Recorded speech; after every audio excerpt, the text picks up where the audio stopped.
You grew up surrounded by women, didn't you? Yes, A very total much so. matriarch. Total matriarch. I didn't actually know I was one because it was an all-female environment. It was just my mother, my sister and me. We lived in the middle of nowhere. My mother has 7 sisters. And a very like a bolshy great granny. I went to an all-girls school until I was 18. We only had female teachers. I think there was one put upon male vice principal in the secondary school at one point, and he was always like going, "Just try my best. I'm just always trying my best." Like, God love him, and he was really kind. But like, I didn't know that wasn't how the world was. And it was such a shock to get to university and to kind of be speaking and like expect to be quiet or anything like that. I was like, I don't think so. So yeah, it definitely, going back, I wouldn't have changed it. I do love what it gave me. And I do have a real intense love of women and the mess of us and all the different types. And I suppose for me, when I see stories on screen and they don't sound like the wealth of people I know, I get so intensely angry and frustrated by it. When I see kind of like the same 2 or 3 characters crop up as if they're not all of the people I grew up and knew, with all of their idiocies and brilliance and all the rest of it. I'm like, what? How did you manage to pick the same 3 people over and over again for these rom-coms or sitcoms or dramas? Where it's, you know, sort of the nun, the sexy one, or the sort of like, whoopsie.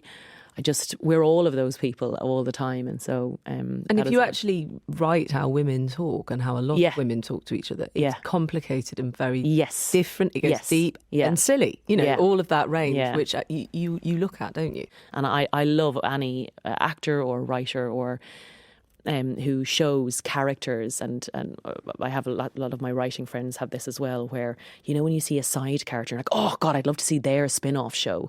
That means the writer's done a brilliant job and given an actor a good day at work, because I always feel really guilty if you bring an actor on for 2 lines.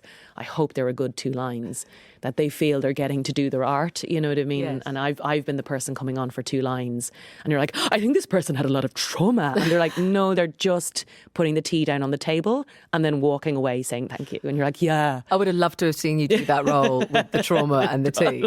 And the nervous shaking thing, going, here's your tea, don't ask me about it, and then walking away.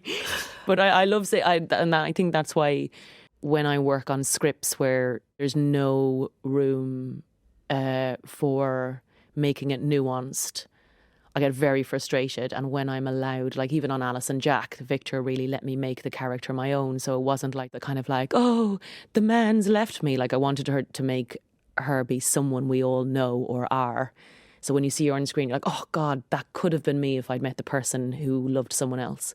And that it feels like a whole person with a whole backstory. Well, also, you're tackling there being the second choice. Yes. Yeah. Which, and whether... And how you cope with that. Yes. And whether that is just life. Like whether this idea that we should be, I should have been the first princess the prince ever gave a ring to, is sort of maybe some old crazy idea that we have, that life doesn't work out like that. And the relationships take work.